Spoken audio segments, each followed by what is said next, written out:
ನೋಡಿ top leggings kurtis ಅವೇನು ಇದು ನಾನು ಆರ್ಡ್ರ್ ಮಾಡಿಲ್ವಲ್ಲ. ಡೆಲಿವರಿ ಅಡ್ರೆಸ್ ಕರೆಕ್ಟಾಗಿ ಹಾಕಿದ್ದೆ ತಾನೆ? ಹೋಸಲ ಪಕ್ಕದ ಮೇಲೆ ಶಾಂತ ತಗೊಂಡು ಹೋಗಿತ್ತು. ಹೌದಾ? ಚೆಕ್ ಮಾಡು.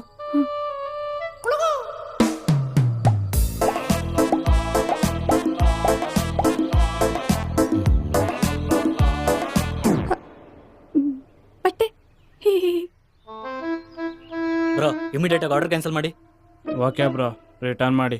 ಹಾಂ ಅಯ್ಯೋ ಟ್ಯಾಗ್ ಎಲ್ಲ ಕಿತ್ಬಿಟ್ನಲ್ಲ. ಹಾಂ ಟ್ಯಾಗ್ ಕಿತ್ಮೇಲೆ ವಾಪಸ್ ತಗೊಳ್ತೀರಾ ಅಣ್ಣ? ತಗೊಳ್ಳಿ ಅಣ್ಣ. ಯಾವುದೇ ಕಾರಣಕ್ಕೂ ಇಲ್ಲ ಮೇಡಮ್, ಆ ಬಟ್ಟೆ ಎಲ್ಲ ನಿಮ್ಮದೇ. ಎಷ್ಟು ಬ್ರೋ? Just 3.5K bro. ಹಾಂ ಮೇಡಮ್ ಅಪ್ಪ ನಾನು ನಾಳೆಯಿಂದ ಸ್ಕೂಲ್ಗೆ ಹೋಗಲ್ಲ. ಯಾಕ? ನಾನು ಮಾರ್ಕ್ಸ್ ಕಮ್ಮಿ ತೆಗ್ದಂತ ಟೀಚರ್ ನನ್ನ ಬಗ್ಗೆ ನಿಲ್ಸಿದ್ರು. ಎಲ್ಲರೂ ನಗ್ಬಿಟ್ರು. ಅವಮಾನ